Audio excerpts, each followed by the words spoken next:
Welcome to the world united. Welcome to the world united. For our panel discussion is what I'm trying to find out. And I've lost it. It was New Age spiritual trends. See, Paula, I'm glad you came to my rescue. Thank you so much. Okay.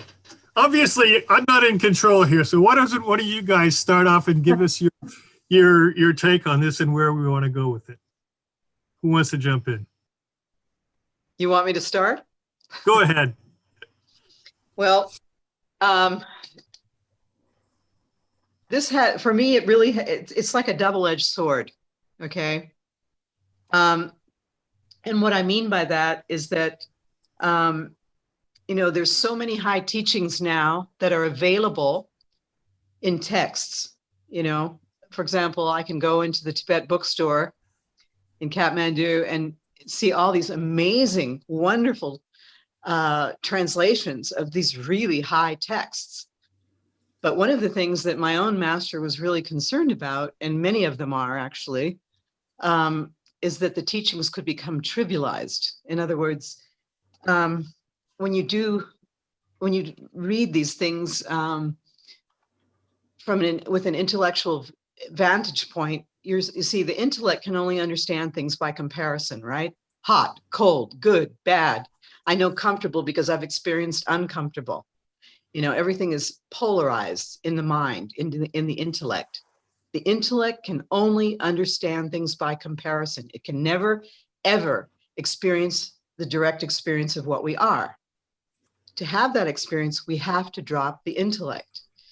And so, I mean, this is why it's stated very clearly in all the really ancient traditions that if you really want to wake up in one lifetime, you need to have a true master that can see where you're identified to help you drop that identification with thought. And, you know, if it's like, I saw this back in the 90s. I stopped myself because I saw that I was getting, I was teaching this, leading this retreat, core empowerment I've done for 30 years. And the concepts I use are really good. They're really helpful. But I saw that I was getting identified with the concepts, okay? And which was deleterious for me, although they are helpful because they help point towards, like, if I want to show you the moon and I point to it, you've got to let go of my finger and just experience the moon, right? And to really let the concepts go. And so the danger in this new age time, I feel, is that it's like there's a difference, for example, between, okay, experiencing emptiness and then identifying with being empty. As soon as you start to identify, you're back in ego again. Okay, you're not really there anymore. And so to me, this is the real danger in our time, is that because what needs to break down on our earth is the ego. You know, it's like the dark side of what's being exposed right now is all about ego identification, super amplified on the planet. And so, and this is why I felt, by the way, so called to speak to a North American audience, because, you know, I had a Mensa genius father, all right, who took a test to get into Harvard when he was 15, and he only missed one on the test. I've never heard the end of it from my relatives, you know, and they found out that actually my dad was correct and the test was wrong. And he brought me up debating politics from the time I was 9 years old, and I would debate him back in religion because I wasn't interested in politics so much. But what it taught me, though, is that, you know, intellectuals can be fooled so easily, more easily than people who just live from common sense. You know, like when I train a Reiki master, I'm not looking for a super intellectual person. I'm looking for someone who's deeply connected with their heart and lives from common sense. And so I feel that I agree with my own teachers that the great danger see, on the one hand, we need the teachings to get out. It's really important today so that people wake up. In other words, it's like casting a net for those who are ready and take it and run with it. But unfortunately, there's a lot of people also who can read these great texts and get it intellectually and think they've got it, but they haven't got a clue. Not until it's really integrated is it. But Paula, isn't that the whole point? At least they're getting started on the road. They're at least getting exposed to it. I mean, what about Tamara? Tell me what you think. You obviously do work with a lot of people, and you're teaching the techniques that you taught us today to all kinds of people from all different levels of understanding of things. Some who think New Age is woo-woo, and some who are obviously very open. So, what do you see from your side? So one of the things that I've experienced since being a little girl, very conscious of it when I was 5 years old, was energy. I didn't really, understand it completely, but I just could see or read energy, right? And one of the things that became really clear to me is that energy, we get a fresh batch of new potential, pure potential energy about every 10 seconds. So we have this beautiful opportunity, hundreds of times a day to kind of do a reset if we choose to. And I agree with you, Paula, that I'm going to say the altered ego, not necessarily the ego, but we've grown into an altered ego at this point after many lifetimes of the fear, right? And programming and the fear.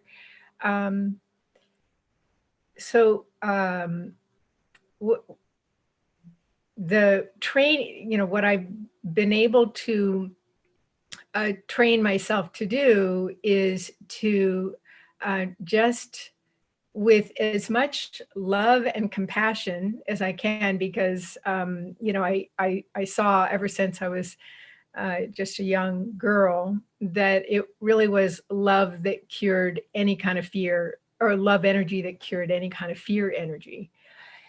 And so I've trained myself to focus on, okay, another 10 seconds just went by. And what am I going to do with this fresh batch of beautiful, new, pure potential energy?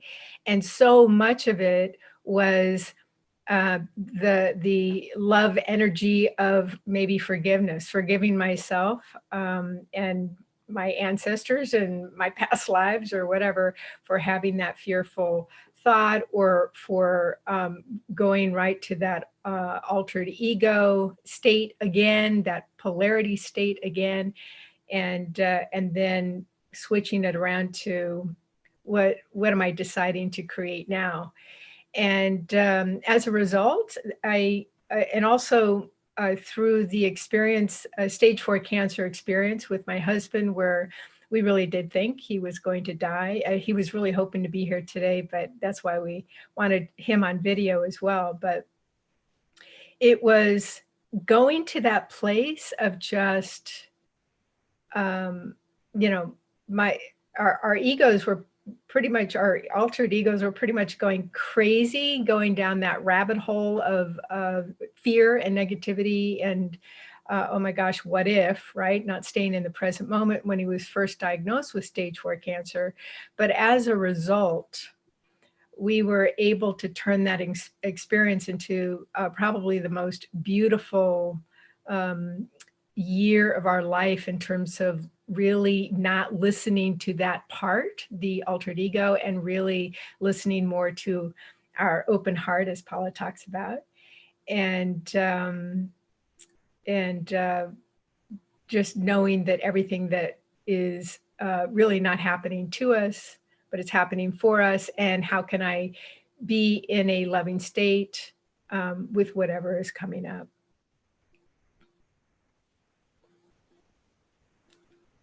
Can't hear you, Mike. Yeah, I just realized, sorry. I was just going to say, well, everybody has had a piece of what you talked about happen to them. So it's kind of like we relate, we relate. Yeah. Jill, you've had like this wide, just looking at your bio, from swimming to dolphins to working in California on, neuroscience, that's a pretty wide range of different, as Paula would say, brain to heart kind of route. How do you see the whole New Age thing fitting into this spirituality and the global consciousness, awakening, unity, all that? Well, interesting you referenced my bio for that because of the polarity in the bio, right?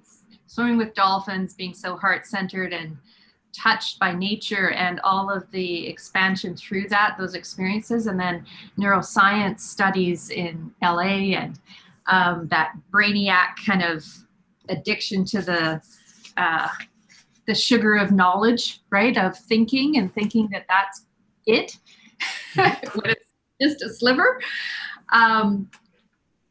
What I'm seeing as a trend, back to your topic of New Age spiritual trends, of a mass awakening right now, a mass awakening inside of the polarities being so strong, inside of the contrasts of almost assaulting our value systems so that we stand up and we wake up. That's what I'm seeing as a trend right now in the last 6 months, 8 months of this pandemic, of the political situations. There are people standing up now for what's important to them because they cannot be silent anymore. And I mean, we've all spoken to this of, you know, what's happening in the world in our specific lives, in our personal lives, as well as the world consciousness is for us. So even when it's a high contrast of, you know, I don't want to get into specifics, but groups now, we're rallying together, we're coming together to collaborate so that we can speak up for ourselves. And we're no longer willing to, and there's a polarity in there. Some people are speaking up and thinking for themselves and moving into their true heart, and standing for what they believe in. And some people are still asleep and just going with what's happening. But more than ever, as a trend, what I think is happening, what I'm observing happening, what's happening for me, is that we're owning who we are and standing up for what we believe in and speaking from there, which is exciting. It's really, really exciting. And it on one side, it can be, you know, Paula, you spoke to this, of looking at from a victim perspective of, you know, why is this happening to us? Why is this happening to me? That I think is one side of the polarity, and the other side is that this is happening for us. Even the thread that you connected for us of the history we've been through, the decades. Tamara, you spoke to this too, of the decades of fear that we've been programmed into, or actually probably centuries or millenniums. You know, like there's so much of that fear-based energy that we're waking up out of and standing into, that this is actually all for us. And what do we want to do with it? If we do nothing,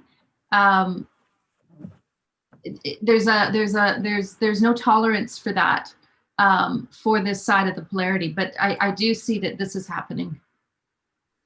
Cool. So we'll see, you know, and it's that wonderment of, I wonder what's going to happen, and the trueness of coming into ourselves, of what resonates for me inside of this. Is it writing your book? Is it speaking up, coming onto a parliament talk like this? Is it speaking to my neighbor? Is it running Zoom calls? Is it wearing a mask? Is it, you know, what is that expression for me? Yeah, exactly. Drew, I'd like you to kind of jump in here and talk to us a little bit about the your understanding of where you know, where you see things happening from what the experiences you've had. I understand a little bit of that, but talk to us from. I know there's always a little bit of controversy between the Native communities, or there has been, and the New Agers. And how do you see it all happening and coming in and affecting what the new spiritual trends, let's say? Well, the new spiritual trends, a lot of them are actually old spiritual trends or ancient spiritual trends, and they're just now making a rebound in these times. The energy flows coming in to the collective, and the collective's feeling this drive to search out for more, to expand. As far as my experiences, I have experience in the Sundance, experience in the Whippy ceremony, which is one of the oldest ceremonies that we know of. It dates all the way back to Neanderthal days, and it's a non-medicine ceremony where it basically opens up a portal. So these things have been going on for long before we were here, and they're going to be going on long after this incarnation of each of us is gone. So, and there's a constant evolution of things too. You know, there's people that may not connect to the Sundance, or may not connect to a sweat lodge or a peyote ceremony or an ayahuasca ceremony. And all these are simply just different doorways to get to the other side. They're not the answer. There's several answers. And what you see happening now, there's so many people searching for an answer. What is going on right now with the pandemic? It's in everybody's minds, whether you're spiritual or not. And if you don't have a language to connect to the other side, you may pull some things from different practices or different religions. What makes sense to you? And so I would explain like spiritual practices or religions to language. So if you say love in English, or say amor in Spanish, that same intuition, that same vibration of love is still going across. So all that we're seeing now is just different languages connecting to source, ultimately what it is, connecting to your own, that one consciousness. You're seeing more and more of it manifest because more and more people are trying to connect, and they don't resonate with certain languages or religions or spiritual practices. And that's what I see happening. So from a viewpoint of, it could be interfering with the Sundance, or taking away from the sacredness of the Sundance. I could look at it that way, or I could look at it as a beautiful thing that people are finding out their own language that they can connect to that oneness inside them. And then once you connect to that oneness, it opens up a brand new spiritual practices, and it's to you specific. So once you understand that you're connected to oneness, you can astral travel, you can dream more, you can actually be more effective in your dreams. And if you're connected to past lives, and this is why I don't use past lives, if I'm connected to past lives, then I'm putting myself in a box of only lives that I can go in contact with. But if I identify as one, if I identify as source, but still as Drew, but in my consciousness, I can meditate and connect to that one. I can connect to any experience ever had by any manifestation anywhere, not just on this planet, but other planets, anywhere in the ether, in any dimensional space. And I'm here as a witness to say that it is very possible to do that. And I've had experiences. So that, and I don't want to run on, but this brings me into one other thing I want to touch on. How is there multiple people having experiences of being on the cross as Jesus Christ?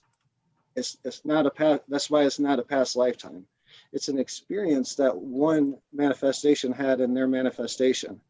And these people that are having these Christ consciousness moments, this is a message for them. They're having a brief moment of seeing them on the cross, or a brief moment of being a Roman soldier walking Jesus up to the cross. I've had these memories from several different viewpoints of the same experience, in dreams and visions and ceremonies, on medicine and not.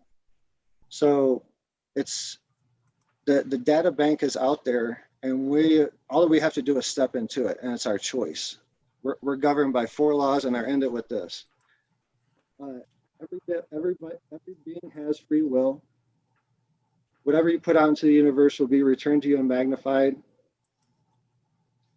You cannot knowingly interrupt the process of another being's manifestation. And the last one of the 4 laws of the entire creation is all is one and one is all. And if all those laws feed into each other, and if you break one, you broke them all. So those are the only 4 laws of actual creation, and love is the currency of the manifestation of all creation. So I see a lot of heads nodding. I see a lot of heads nodding as I'm watching. It's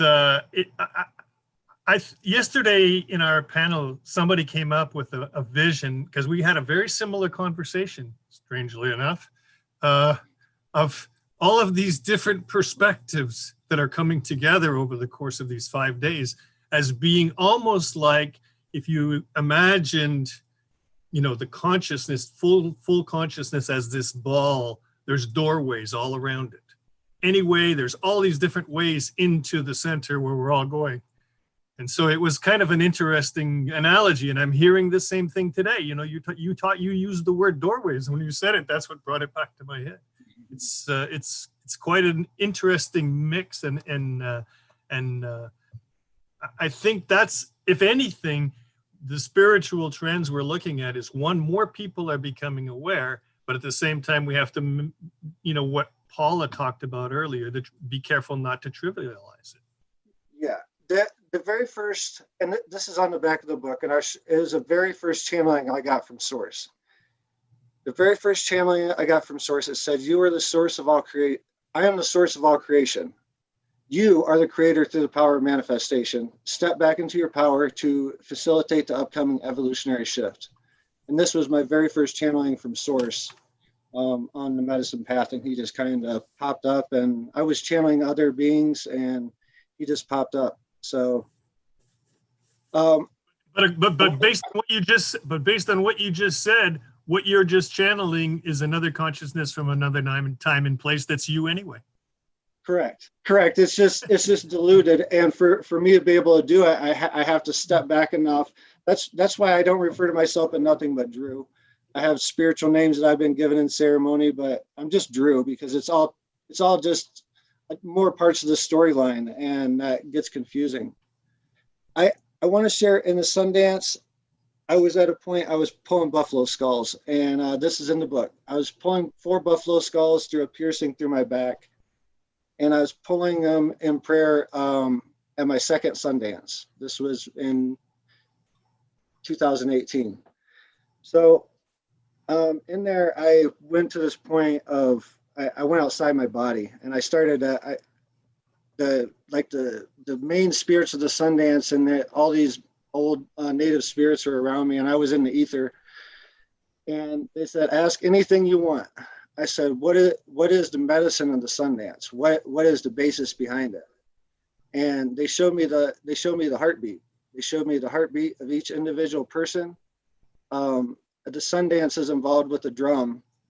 Songs get sung all day for 12 days, and it lasts for 4 days. So sun up to sundown, you have a drum beat going, and dancers out there praying, sacrificing their pain and blood and whatnot, piece of their flesh for this prayer.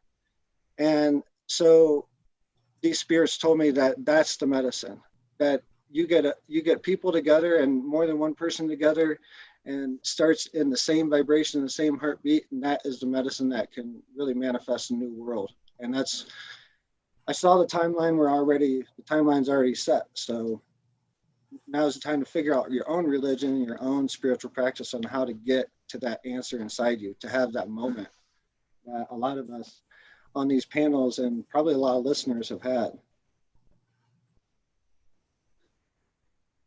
Very cool. Very cool. Interesting. Is anybody else would like to comment on just the spiritual trends and where it's going, and the dichotomy, or the danger, I guess, to things to be trivialized, but at the same time, the advantage of that is that we're awakening people, and isn't that who is it for us to judge at what level they're awakened to, as long as we're helping them move in that direction? And if to trivialize it a bit, maybe that's okay at the beginning stages. Does that make sense? Well, that's how you learn discernment. You know, it's like, I remember, just very briefly, years ago, I did my doctoral dissertation, actually. It was a phenomenological study of a Mexican spirit psychic surgeon. And the son of this, took real advantage of me at that time. And I was a newbie to certain phenomena.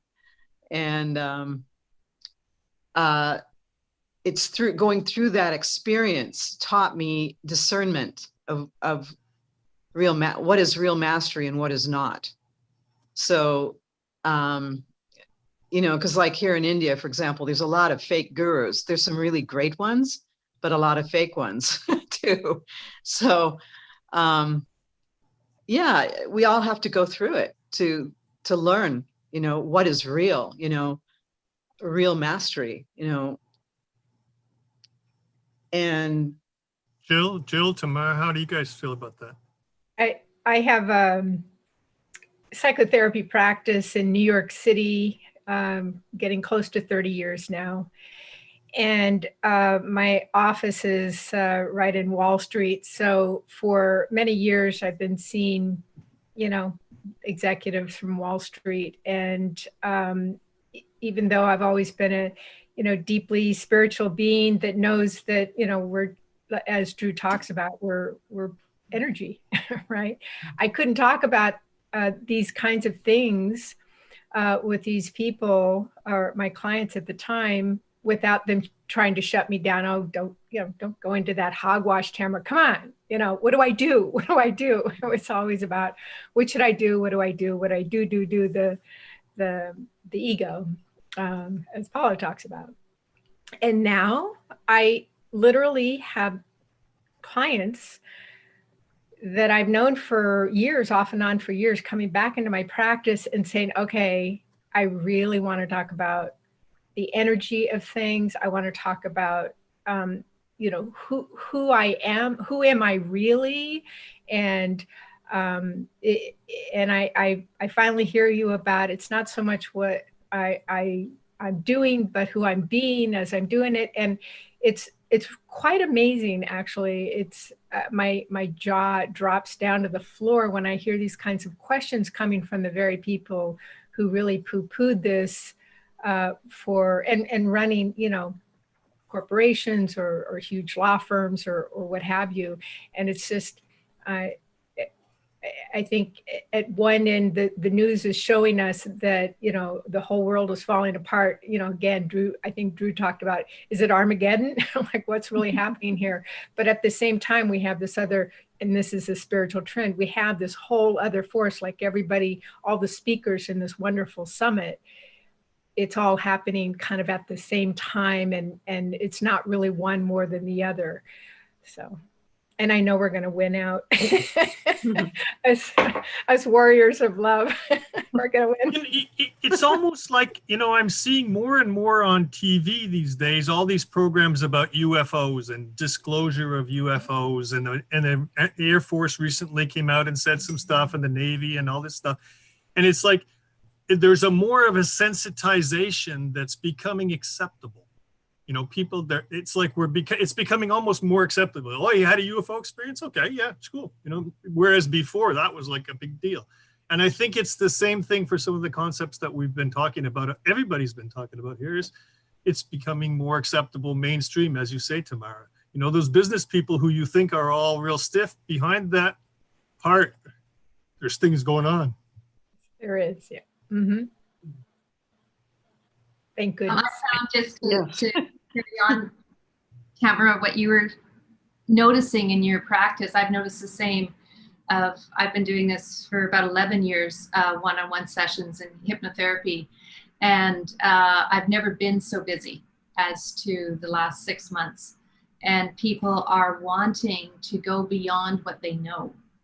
They're realizing, what I'm viewing is that it's like they're broken open to going past what they knew from before, because all of the systems, a lot of the systems that we've relied on are now broken or gone, right, overnight.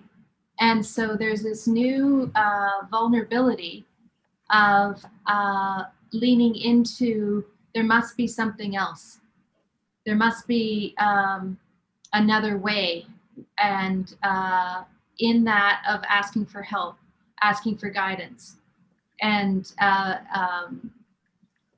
you know, the the analytical nut, right? It feels like it's actually cracked open, and now actually we can be with that left brain programming and connect to heart and connect through into the creativity and the expansion of the right brain. And I've noticed that my clients are much more open to these explorations of whether it's extraterrestrial, whether it's past lives, whether it's something that arises that's completely unexpected, and they're not arguing anymore. They're not defending. They're like, oh, I had no idea, huh? And then that provides such a lovely platform to be able to heal and expand from, rather than skirting and running in that hamster wheel over and over and over again of trying to get enough pieces for the left brain to make sense of. Now there seems to be a healthy abandonment of, it doesn't have to be over there. It can be where I don't know. And that's exciting. That's really exciting. And I agree with you, Tamara, that we're going to win. Yes. All of us. Yeah. I've seen it. I've seen it in my, deep experiences. I've seen we really do prevail, and it's exciting. Yeah, it is exciting. It's like, like a simple example, a shoulder pain that a client came with, and she spent thousands of dollars trying to get this shoulder pain fixed, and seen all these practitioners, and we did some release work similar to what we did before, and boom, it was gone, and she was just amazed, right? It's because it was emotionally held. It wasn't a physical, well, it manifested in a physical representation, but once the emotion was addressed and healed, boom, her arm is like, and she was like, oh, I can't believe it. Yeah, it is exciting. It is worth celebrating. Exactly. I noticed that Dr. Yugandhar has joined us. And Dr. Yugandhar, we've been having a wonderful discussion about New Age spirituality and the role it plays today, and whether it really is new or not. So maybe you have a thought about that? Yeah, thank you, Mike. Thanks a lot. And it's overwhelming to watch the talks of Drew BANKEY, a medicine man, master of ancient wisdom, the hypnotherapy of FISCHER, and the stress buster of Tamara Green, and of course the Gnana Yoga expert, the Advaita expert, PAULA HORAN.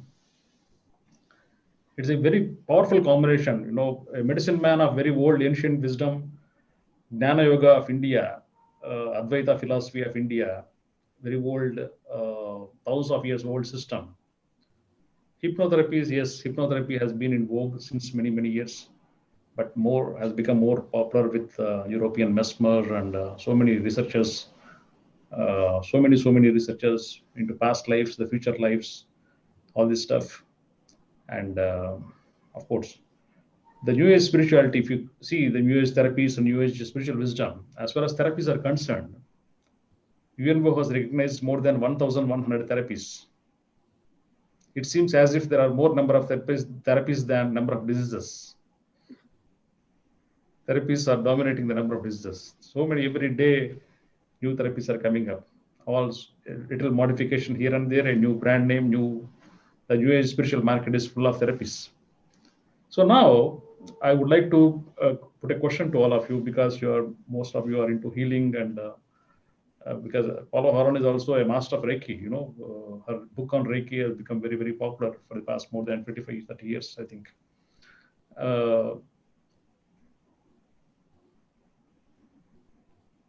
There are so many types of therapies, as I told.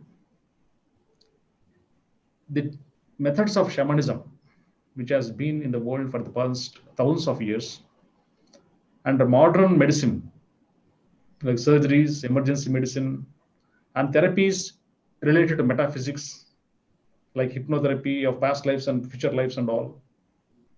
And of course, Tamara Green and David Desching developed a meditation app, love meditation app.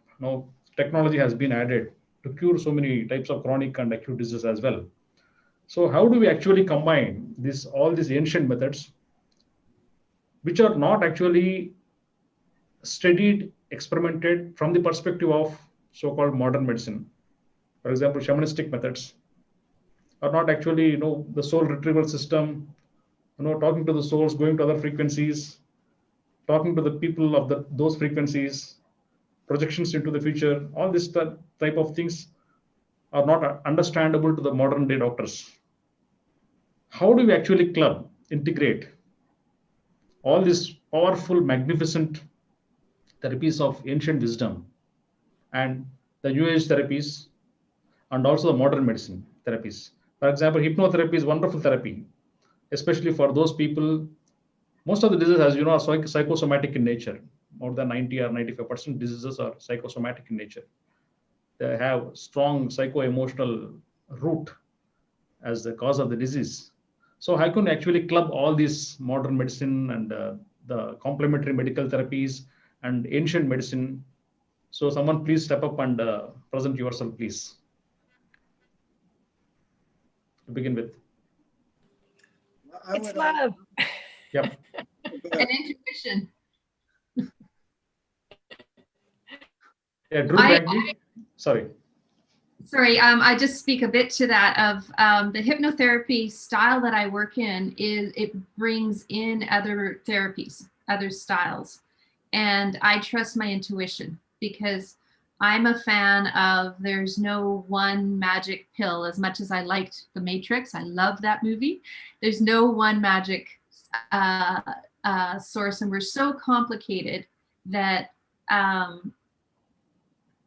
for myself, what I do is I trust my intuition as to what modality or what therapy to bring forward for the person, for the topic.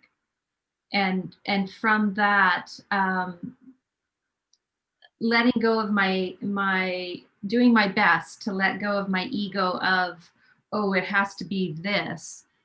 Sometimes actually it's not even a therapy that is from me. I might refer my client to another therapist because that is what my intuition is guiding me would be best for that person. So I'm a fan of there's many different accesses and Drew, similar to what you were talking about with languages, and that there's such a complexity to the array of human beings that different things are going to resonate at different times for different people. So in a word, intuition.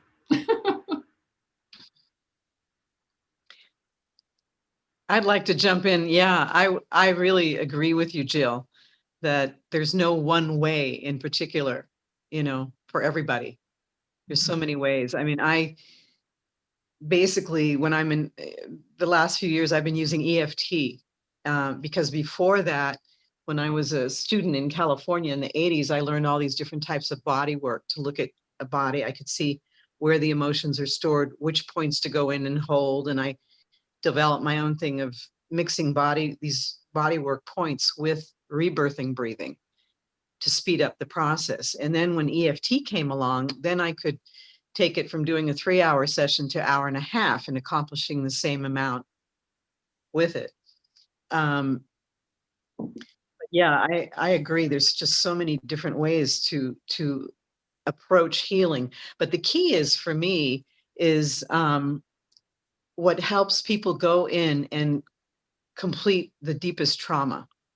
This is what I've been seeing, and my work is becoming more fine-tuned in that way. Since I've been working in China the last 10 years, it's been extraordinary because there's just so much trauma there that the poor Chinese have gone through for the last century with Mao Zedong.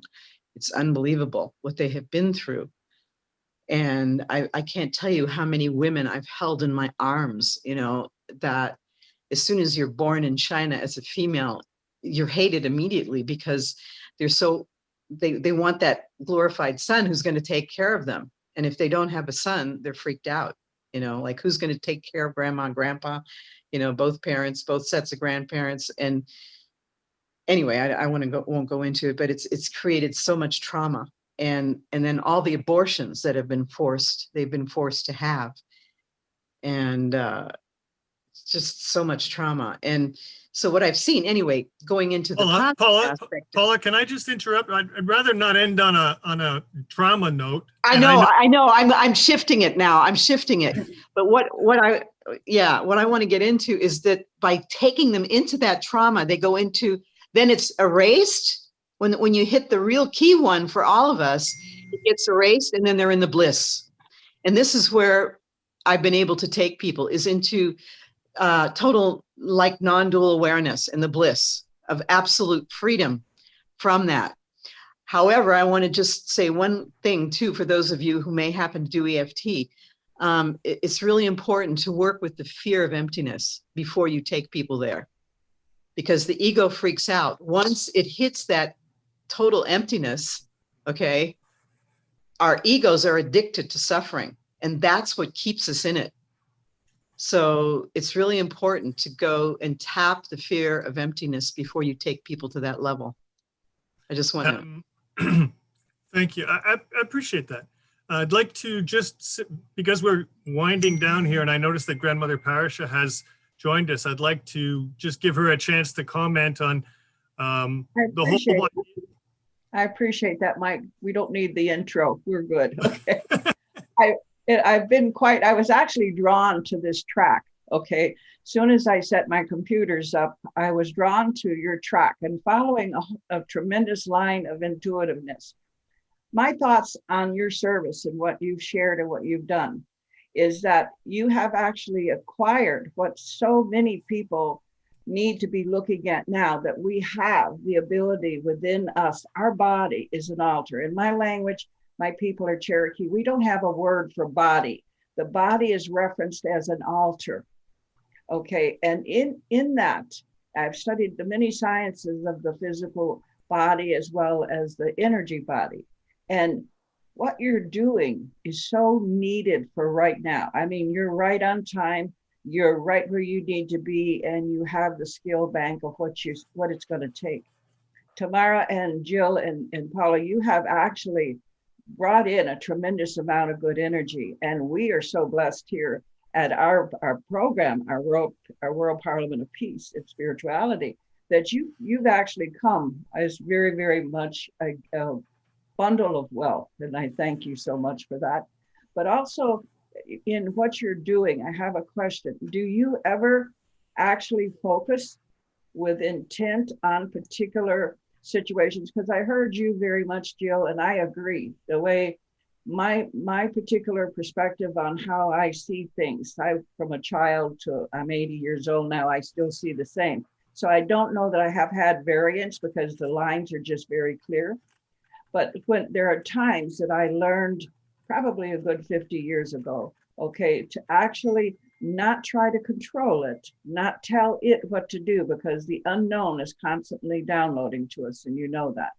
But do you ever take time, like I talk to the Creator and I talk to the many visitors I have in meditation, many deities and beautiful beings that still come back and try to help.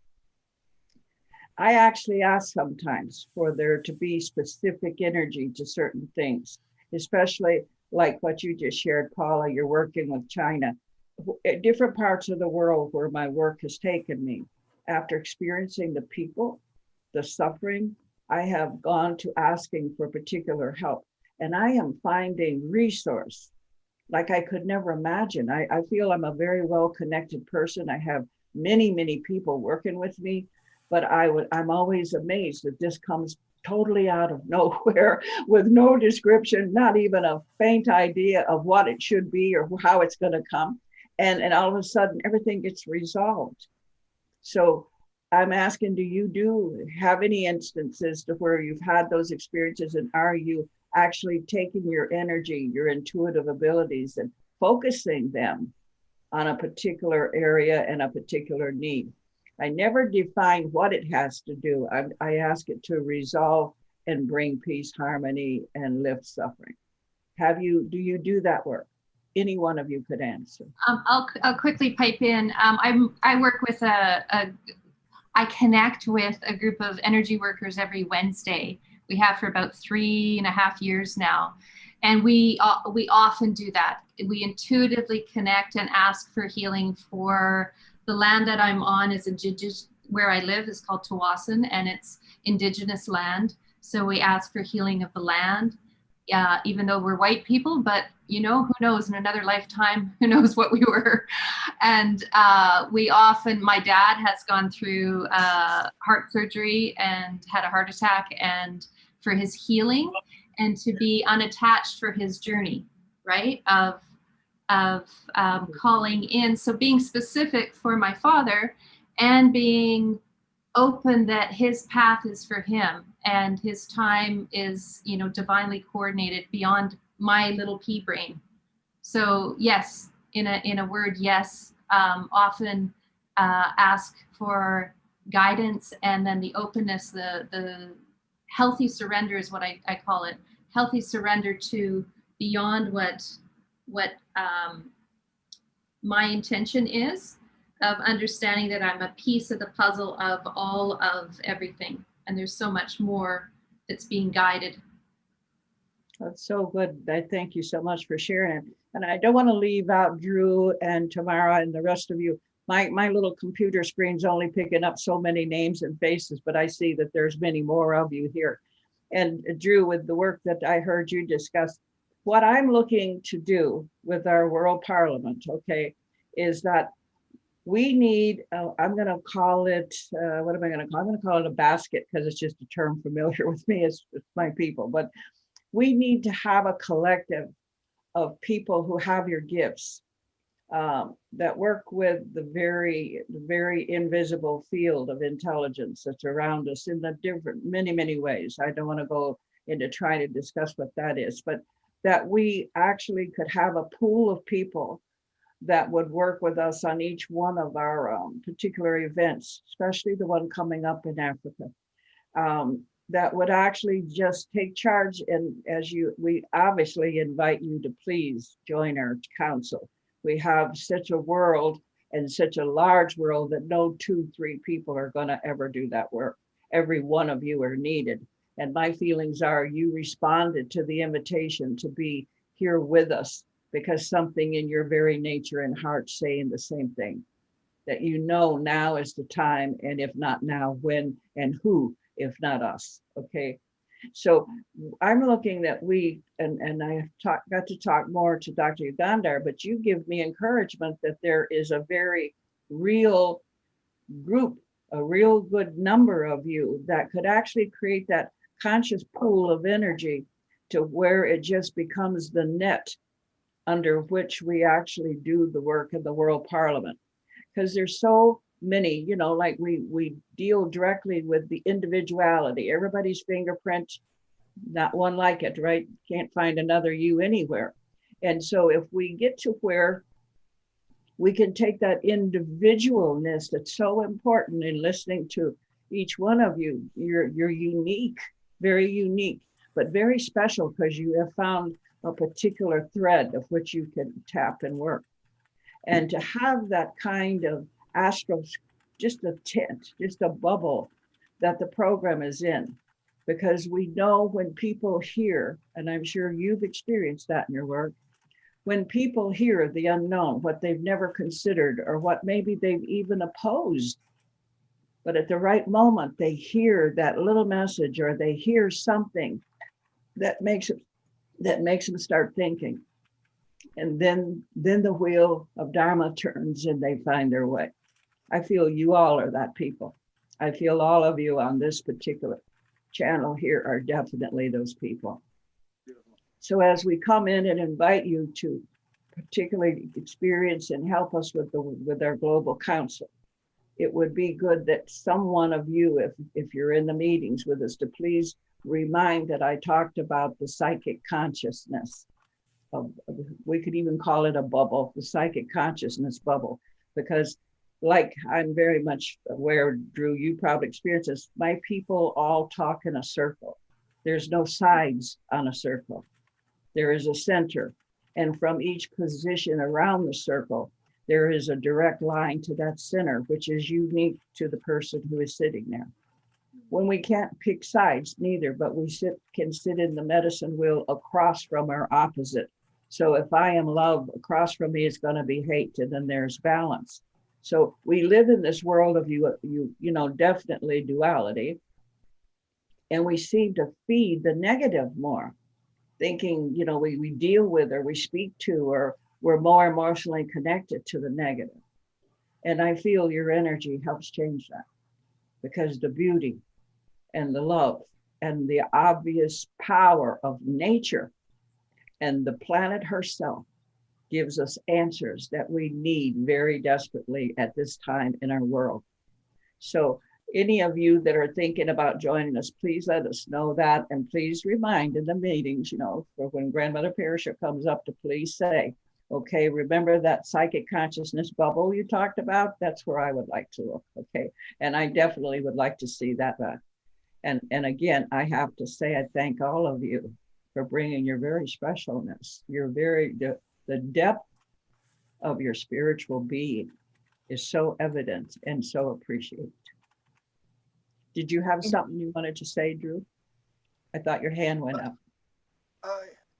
Yeah, I got tons of things I want to say, but everything you said is on point, and it's to answer Dr. Ugandhar's question from before. He asked, how do we integrate all these things? We're doing it right now. You answered what I was going to say. You popped in and manifested my answer in physical form. So it was beautiful. This is exactly what I was going to say. This is how we do it. We sit here and talk about things, because I have this beautiful puzzle piece. You do too, and everybody does. And we're sitting here around a table, turning it each way, trying to figure out exactly where it goes. And we just need to honor that each of us has an equally beautiful puzzle piece to put in this. And I just want to end with a prayer for everybody. Tankashla, wopla tanka tankashla, wopla tanka to the Wambi Iskawa Yate, wopla tanka to the Wichapaya Yate, the Star Nation. Aho, aho, aho. Oh. Is there anyone else that would like to ask a question, or I want to particularly express something? I wanted to also address what Dr. Yugandhar was talking about. My husband and I, our particular passion and mission is to work within the medical community, or we are working within the medical community to really begin to change that around. We're specifically in the world of cancer. Mm-hmm. And I run a lot of support groups for cancer patients, for their caregivers, and also for survivors. And it really is changing things slowly but surely. And then also within the healthcare system, we're also working with them. So it's exciting to be part of this mission that you talk about. Well, like Jill and I were saying, or all of us were saying, we're doing it. It's happening. And it's exciting to be part of this grand mission. Well, it's very exciting to hear the work you do. And I can't think of anything, I'm going to use the word ridiculous, that we are living today, because and I know there are cures for cancer. We know that there is no need for the suffering that takes place. And we also understand the seed of greed that keeps it going that way. And I so appreciate the work you're doing. Anything and everything, Michael, myself, we have lost people to cancer. And to know that we are diligent. So if ever, Jill, there's anything, Tamara, that I can do for you, please let me know, okay? Thank you. This is beautiful. I thank so many of you for everything you're doing. Maria, would you like to share something? I'd like to share something, just okay, to answer your question that you asked earlier. How do I connect with someone and take them into that most contracted point so that it can be released and then go into the truth of what we are? And the way I I think the key thing that I do is I've learned to empty myself completely and just be there complete with it, so completely with that person that I can feel where the contraction is that needs to be released and help them do that. And a very important part of my video got clipped out tonight, which is the fact that I have healed myself 3 times of cancer. And each time it was due to a contraction, like after the sudden shocking death of my brother. It was a heartfelt thing that I didn't allow myself to feel the grief. So cancer formed there. Many years later, after the death of a relationship and so on. It always was an emotional contraction thing that didn't allow the toxins to flow out. So when people come to me and ask me, Paula, how do I cure cancer? I always ask them first, where is the cancer? And from where it is, then I know what the emotional issue is that they're holding that needs to be let go. This is my clue. But the key is really emptying myself, being totally empty with that person, and then helping guide them into what they need to feel that they have resisted. And that's it in a nutshell. Oh, thank you very much. I'd love to join the council. Yeah, if there's, Very good. but I'm on a different time zone, so it's a little All right, challenging. thank you very much. And Maria, I'm trying to get up there to you. Do you have anything that you would like to share? You know, just and I joined late to this conversation. I'm looking forward to continuing the conversation, but you did make a comment about curing cancer. You know, I've been in another life, I've been in the medical world. I call myself a recovering pharmacist because I was in medicine. I was right in the front line of coronary care units, intensive care units, working, you know, in the cancer wards. And I could see, you know, what was happening. It wasn't always about medical intervention. It was about, you know, having the consciousness of your body to self-heal. And so and later on now, my legacy work is really understanding that I believe we do have the solutions for everything on the planet. I believe we have the knowledge of, you know, curing disease, and we know how to share resources so to end poverty and to, you know, move natural resources. We have all the solutions. It's the consciousness of the planet, the consciousness of humanity that needs a little boost right now. And I think that's what's happening. And so that's what I'm dedicated to, is just supporting the uplifting of consciousness, almost like, you know, having the container. It's like, okay, we can do this, and just gently helping people move into that place where they can really see what is available, what we do have the capacity for doing. So thank you for, you know, having this conversation, holding the container. Thank you very much. I'm going to have to scoot. I see there's other places I've got to go, but please know that, like I said, when I turn these computers on, this particular panel came up, and I understand why very clearly now why, and that we can do this. We all know that. And it's just a matter of us joining together, the unity of oneness that we constantly talk about. It is our responsibility. It's yours, it's mine, it's each one of us. And if you leave one out, only one ingredient out of the bread, it will not rise and it will not be fit to eat. So with each ingredient of which we are, it's all of us that's needed. And the more of us that can hold it to the rest of them find us. This is what we're about doing with unity. So please understand that the World Parliament of Spirituality is you. It's all about you. It's about everything that you have learned and all the beautiful wisdom that you carry. And I deeply appreciate every bit that you've given us today. And I'm going to kind of turn this back over to Mike, your moderator. Mike, thank you very much for letting me jump in here. Mother, it's always a pleasure to have you. Feel free to jump in anytime. Oh. We're going to, sorry.